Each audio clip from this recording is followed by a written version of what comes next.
have to admit I wasn't expecting it. None of us were. He just appeared, no announcement, no fanfare, walked down onto the court, picked up a racket like he still had a match to play and started helping.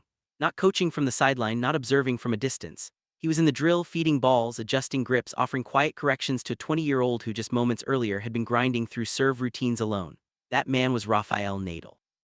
And that 20-year-old was Eala, standing inside his academy in Mallorca, on the very clay she had crossed oceans to master.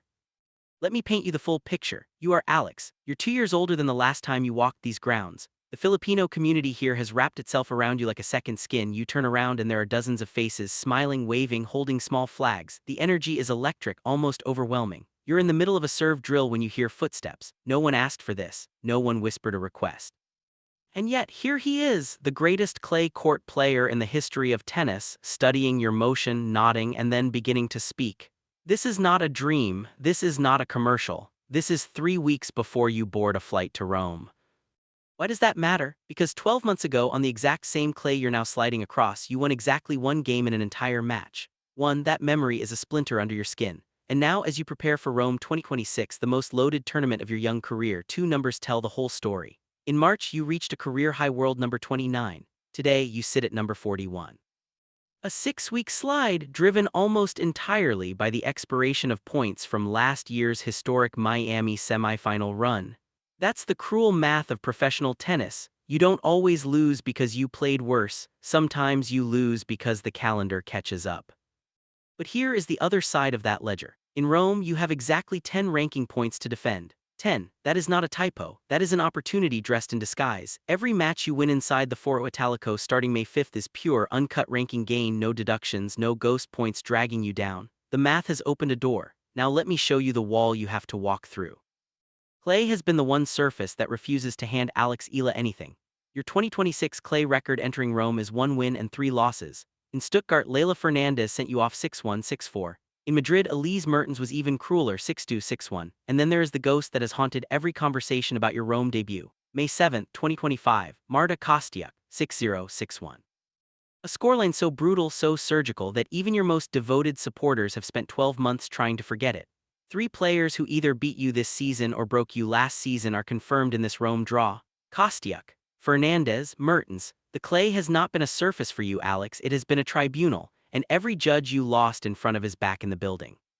So how does a 20-year-old walk into that draw in that city on that surface and sound like a queen arriving at her own coronation? You start with the company you keep.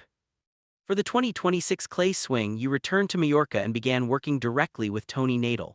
Read that name again. The architect of the most dominant clay career in tennis history, the man who coached his nephew Rafa to 14 Grand Slams and all 10 of Rafa's Italian Open titles, is now your clay court specialist. And then there is the moment that still feels like fiction.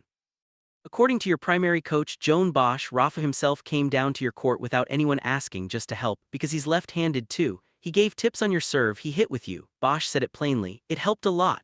He went further, calling the academy environment NASA. NASA. That is the word your own coach used to describe what is being installed inside your game. You have spoken about it with a clarity that should make every opponent nervous. Clay in general is a little more gritty, you told Olympic scum on the glorious red carpet. It's a little more physical. Anything I can take from Rafa I'll take with pride.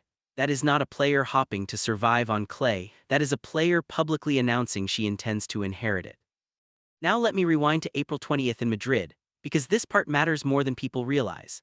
While most of the field was resting or grinding through warm-up clay events, you walked the Laureus World Sports Awards red carpet wearing a custom Filipiniana gown designed by your uncle Raj Laurel, sewn from piña fabric, the most revered traditional textile in the Philippines, shipped from Manila to Madrid in a matter of days. I've always had this dream that when I'm on a red carpet I'll wear a Filipiniana, you told the press. Laureus Sports Awards, it's perfect.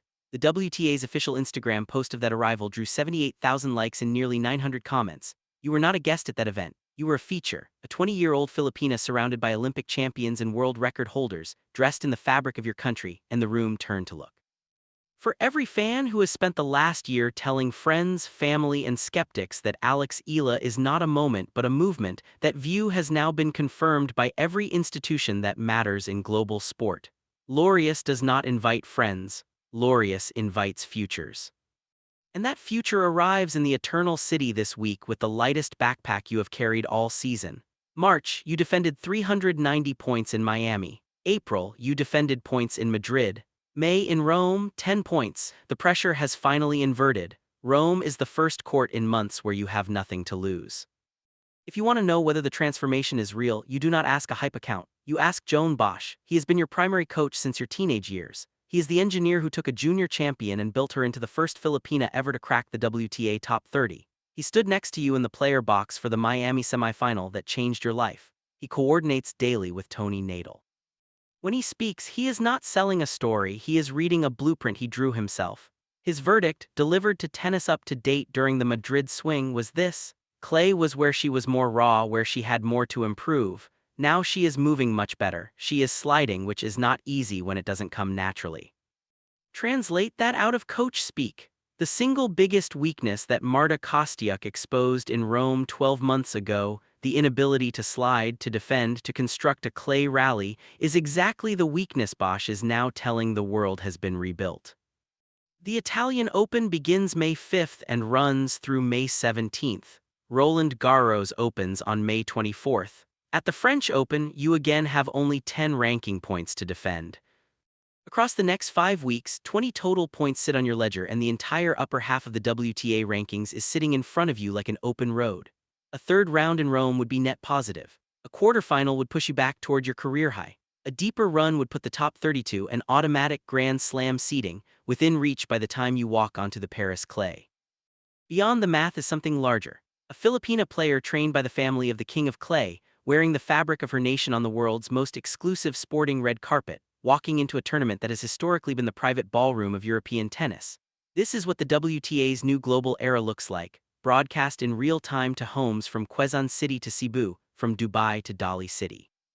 Even Manny Pacquiao said it in Tagalog on ABS-CBN, "When I watch her, I am so proud of her because of course she is Filipina. We need many more like her." The Philippines has never had a player like this in Rome, and Rome has never had a player carry a country like this onto its clay. None of this erases what the last 3 weeks have looked like. 2 clay losses by margins that even your supporters struggle to defend. A ranking slide that has been quietly painful to watch. Greg Rusedski, the former world number 4 and one of your most public believers, said it plainly on his podcast after the Madrid loss. Sometimes the scorelines are a problem, but listen to how you closed that chapter. On Instagram, hours after walking off the Madrid court, you wrote, "That's it for Madrid. I'm so grateful for my time here, I will be back stronger." Then you made your decision. You withdrew from the WTA 125 Catalonia Open, the warm-up event you had been scheduled to play the week before Rome, and traded those potential points for rest, recovery, and focus on the main stage. You did not retreat, you edited, you chose Rome. So look at what you are carrying through the gates of the Foro Italico. A coach who calls your training environment NASA, the hands of Rafael Nadal on your serve, the mind of Tony Nadal on your clay strategy, 10 ranking points to defend, and an entire Filipino nation watching every point. 12 months ago, this same city handed you one game in 96 minutes. You did not run from it, you walked back. This is not the story of a player who has conquered clay. This is the story of a player who has decided to and built the team, the technique, and the temperament to make that decision stick. So here is the question, and be honest with yourself.